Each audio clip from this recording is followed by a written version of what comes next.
Now I probably got some other group pissed off at me because I said fruit. There's a different group to get pissed off at you in this country for everything you're not supposed to say. Can't say fruit, can't say faggot, can't say queer, can't say Nancy boy, can't say pansy. Can't say nigger, boogie, jig, jigaboo, skinhead, jungle bunny, moolie, moulignon, or schwarzer. Can't say yid, heeb, zeeb, kike, maki, dago, guinea, wop, ginzo, greaser, greaseball, spick, beaner, oye, tiger, PR, mick, donkey, turkey, limey, frog, squarehead, kraut, jerry, hun, chink, jap, nip, slope, slopehead, zip, zipperhead, gook. There is absolutely nothing wrong.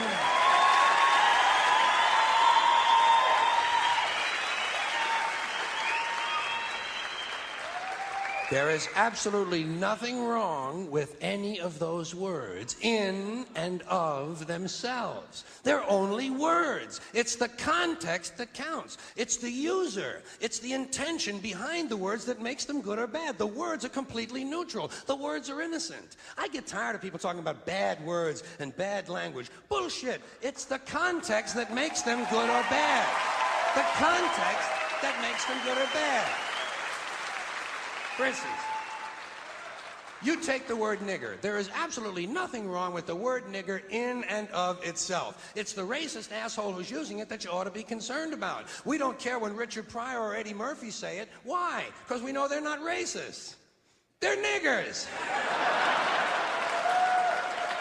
Context.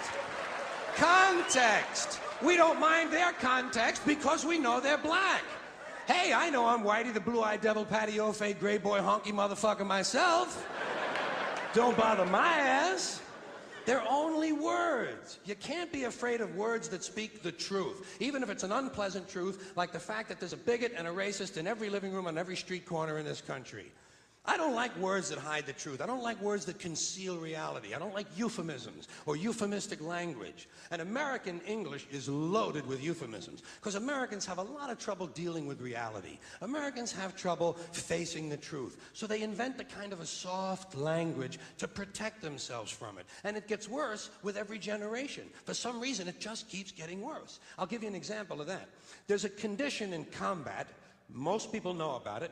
It's when a fighting person's nervous system has been stressed to its absolute peak and maximum, can't take any more input. The nervous system has either snapped or is about to snap. In the First World War, that condition was called shell shock. Simple, honest, direct language. 2 syllables, shell shock. Almost sounds like the guns themselves. That was 70 years ago.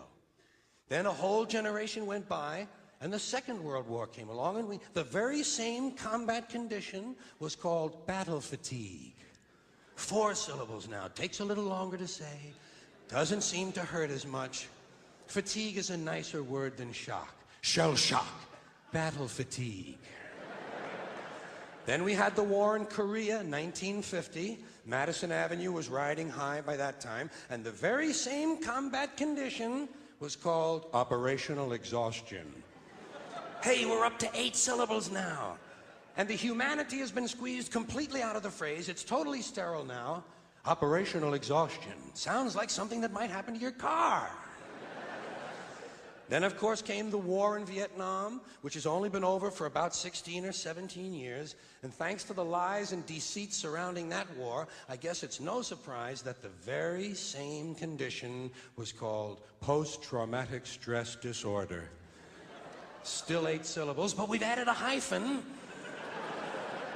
And the pain is completely buried under jargon. Post-traumatic stress disorder. I'll bet you if we'd have still been calling it shell shock, some of those Vietnam veterans might have gotten the attention they needed at the time. I'll bet you that. I'll bet you that.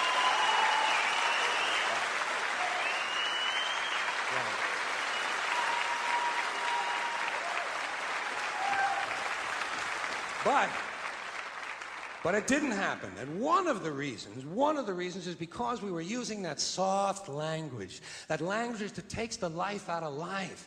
And it is a function of time. It does keep getting worse. Give you another example. Sometime during my life, toilet paper became bathroom tissue. I wasn't notified of this. No one asked me if I agreed with it. It just happened. Toilet paper became bathroom tissue. Sneakers became running shoes. False teeth became dental appliances. Medicine became medication. Information became directory assistance. The dump became the landfill. Car crashes became automobile accidents. Partly cloudy became partly sunny. Motels became motor lodges. House trailers became mobile homes. Used cars became previously owned transportation. Room service became guest room dining. And constipation became occasional irregularity. When I was a little kid, if I got sick, they wanted me to go to the hospital and see the doctor. Now they want me to go to a health maintenance organization or a wellness center to consult a healthcare delivery professional. Poor people used to live in slums. Now the economically disadvantaged occupy substandard housing in the inner cities. And they're broke. They're broke. They don't have a negative cash flow position. They're fucking broke.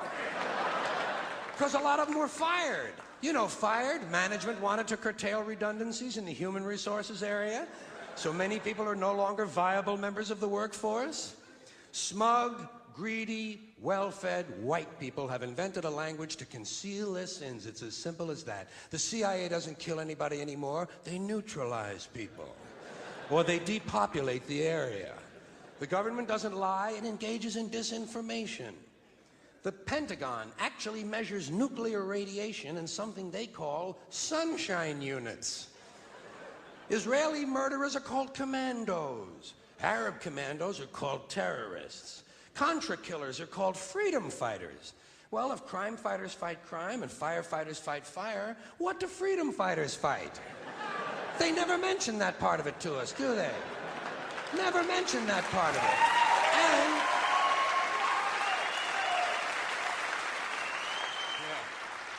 And some of this stuff is just silly. We all know that. Like on the airlines, they say they want a pre-board.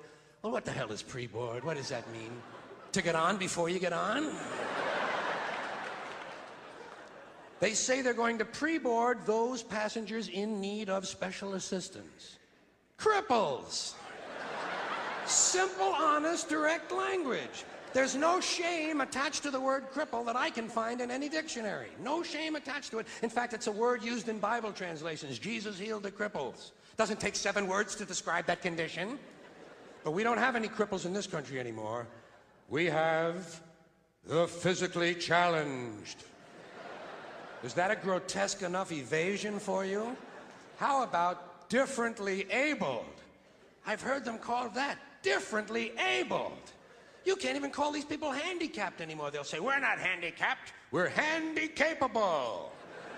These poor people have been bullshitted by the system into believing that if you change the name of the condition, somehow you'll change the condition. Doesn't happen. Doesn't happen. We have no more deaf people in this country, hearing impaired. No one's blind anymore, partially sighted or visually impaired. We have no more stupid people. Everybody has a learning disorder. Or he's minimally exceptional. How would you like to be told that about your child? He's minimally exceptional. Oh, thank God for that. Psychologists actually have started calling ugly people those with severe appearance deficits. It's getting so bad that any day now I expect to hear a rape victim referred to as an unwilling sperm recipient. Yeah.